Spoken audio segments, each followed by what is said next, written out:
عليكم ورحمة الله وبركاته. الحمد لله والصلاة والسلام على رسول الله وعلى آله وصحبه أجمعين. أما بعد. قال تعالى في كتابه الكريم: أعوذ بالله من الشيطان الرجيم. واتل عليهم نبأ ابني آدم إذ قربا قربانا فتقبل من أحدهما ولم يتقبل من الآخر قال لأقتلنك قال إنما يتقبل الله من المتقين. Jemaah sekalian yang Allah Subhanahu wa taala, melanjutkan pembahasan kita mengenai salat dan efeknya dalam kehidupan kita. Para ulama menjelaskan bahwa ada dua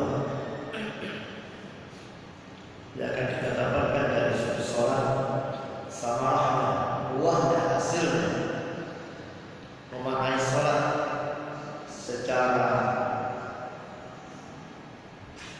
hikmah terhadap pelaksanaan salat itu setidaknya ada dua, sudah kita jelaskan beberapa di antaranya. Yang pertama adalah al-ajilah, yang akan memberikan pengaruh kita secara langsung, hikmah secara langsung daripada pelaksanaan salat, yaitu inna salata tanha 'anil fahsya'i wal munkar, sebagaimana yang Allah tegaskan dalam ayatnya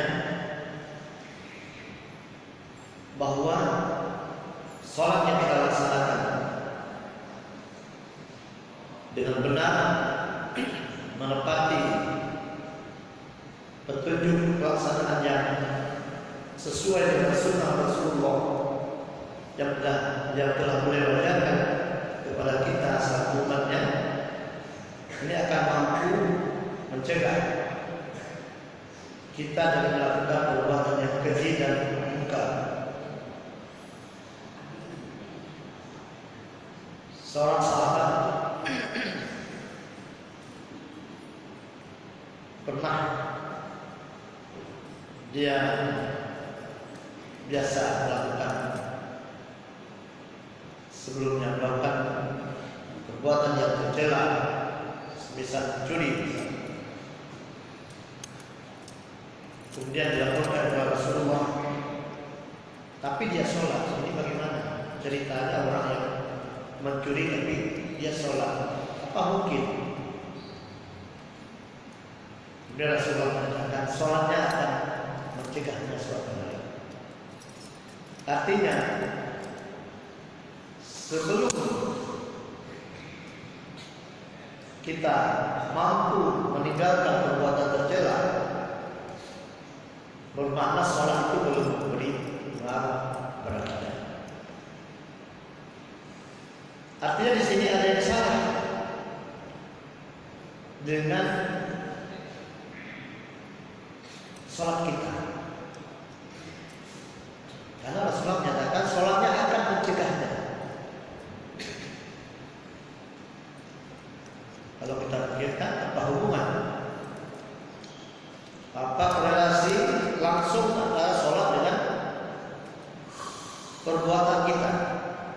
Tentu sangat berpengaruh. Kalau kita sholat hanya sekedar melepas kewajiban, tentu kita tidak akan merasa ada hubungan antara perbuatan kita di luar sholat dengan semua petunjuk pelaksanaan yang ada dalam sholat itu. Misal rukuk dan sujud, ini tidak akan ada hubungan dengan tingkah laku kita di luar sholat apabila kita tidak memaknai sujud itu dengan sebenarnya. Apabila kita hanya menganggap bahwa sujud yang kita laksanakan, yang kita lakukan itu hanya sebatas rukun sholat, dan rukun sholat yang kita pahami hanya sebagai tata tertib yang ada dalam sholat. Kita hanya menghafal rukun sholat ada 13. Ikhtilaf ulama, ada perbedaan pendapat, ada yang mengatakan ada 18. Ya sebatas itu kita menghafal rukun sholat. Niat, berdiri, baca surat Al-Fatihah ila akhirih. Tapi kita tidak pernah memahami lebih jauh. Hanya kita membatasi diri dari menghafal saja syarat sah, syarat wajib dan rukun sholat. Habis perkara. Karena kita suka berperkara. Rukun sholat 13 perkara sudah habis. Rukun puasa 4 perkara. Suka berperkara kita. Tapi kita tidak pernah memahami apa perkara-perkara itu dalam hubungannya dengan perilaku kita. Kenapa kita harus berpuasa? Apakah hanya sekedar mengulangi aktivitas tahunan kita?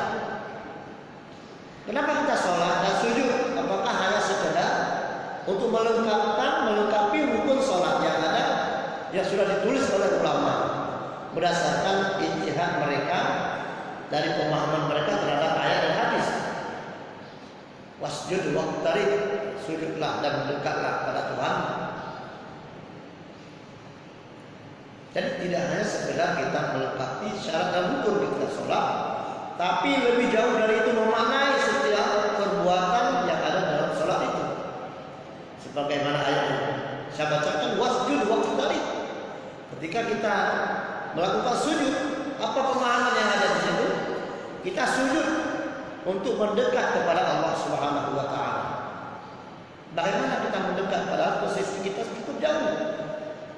Bagaikan langit dan bumi, Allah dengan kita itu, Allah itu pemilik, sedang kita adalah milik Allah. Allah itu pemilik kerajaan langit dan bumi. Maha tinggi, maha kuasa, maha agung, maha suci, maha bijaksana, maha besar. Sedangkan kita hamba yang dhaif, yang faqir, yang jahil, Allah katakan yang zalim, yang muzlim, melakukan dosa, ceroboh. Bagaimana kita bisa dekat dengan Allah?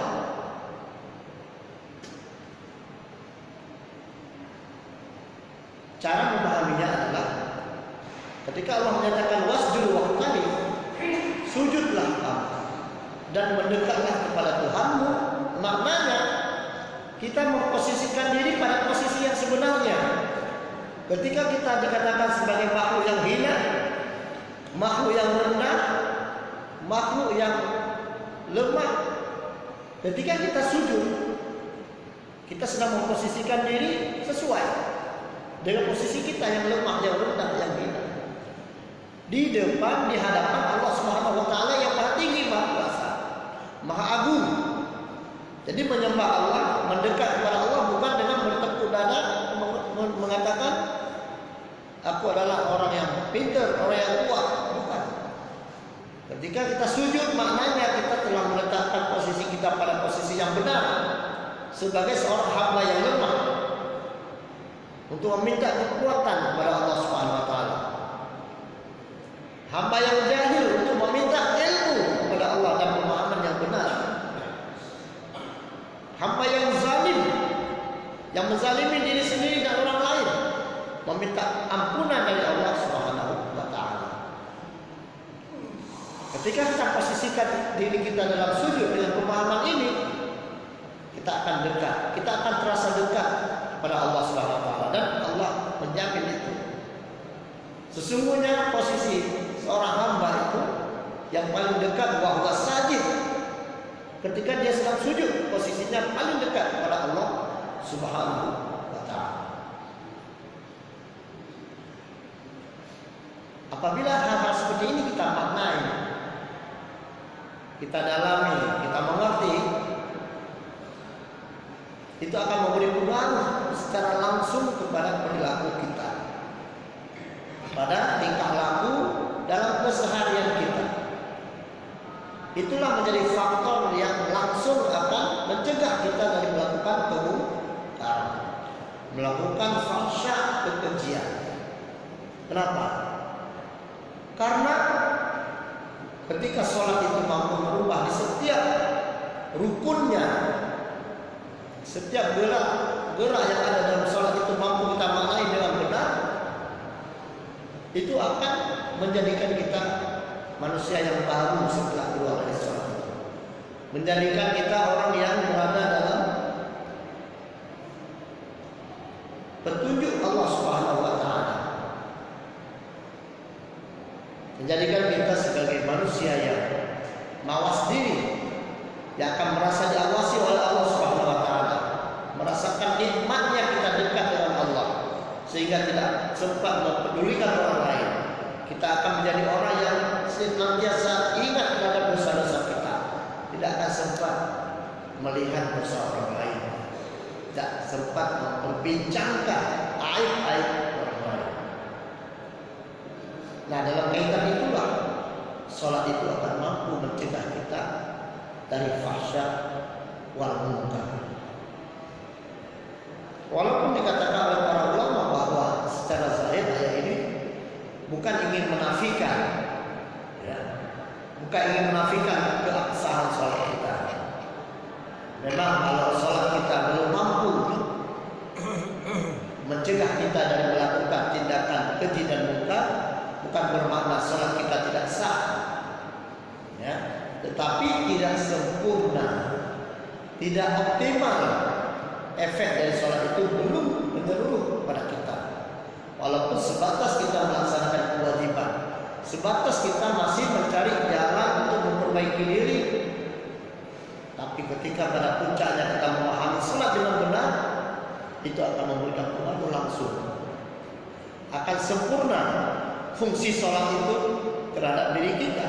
Selain kita melaksanakan kewajiban kepada Allah, berkomunikasi dan sebagainya kepada Allah Subhanahu wa Ta'ala, bermunajat, tapi yang paling penting juga akan merubah perilaku kita menjadi manusia yang baru, menjadi manusia yang sebelumnya penuh dengan sifat-sifat negatif, akan menjadikan kita menjadi manusia yang penuh dengan sikap positif dan selalu melakukan hal-hal yang positif, akan memberikan manfaat bagi diri kita dan orang lain. Jemaah sekalian, begitu juga ketika Rasulullah menyatakan la yazni az-zani wa huwa mu'min. Juga tidak menafikan ketika Rasulullah menyatakan ada orang berzina, melakukan dosa besar, bukan berarti hilang keimanannya, tapi keimanannya itu menjadi rendah, menjadi berkurang. Dan kekurangan keimanan itu disebabkan oleh maksiat-maksiat. Oleh karena itu, iman kita akan mampu mencegah kita melakukan kekejian, kemungkaran, dan itu bisa didapatkan dalam sholat. 5 kali sehari semalam minimal kita melakukan recharging, mencas kembali iman kita. Setiap sholat kita menjadi orang yang baru. Setiap kali kita sholat kita akan menjadi orang yang penuh imannya, menjadi orang yang lebih waspada. Nah, inilah fungsi sholat yang akan kita dapatkan secara langsung apabila kita laksanakan secara benar dan sesuai dengan tuntunan Rasulullah SAW. Selain sholat itu diterima, tapi memberikan pengaruh positif dalam kehidupan kita dan masyarakat. Sebuah bangsa akan baik itu bisa mulai dari sholat itu. Semoga kita menjadi orang-orang yang dapat memahami sholat dan kemudian memberikan pengaruh positif dalam kehidupan kita. Amin ya rabbal alamin. Subhanakallahumma wa bihamdik, asyhadu an la ilaha illa anta, astaghfiruka wa atubu ilaik. Assalamualaikum warahmatullahi wabarakatuh.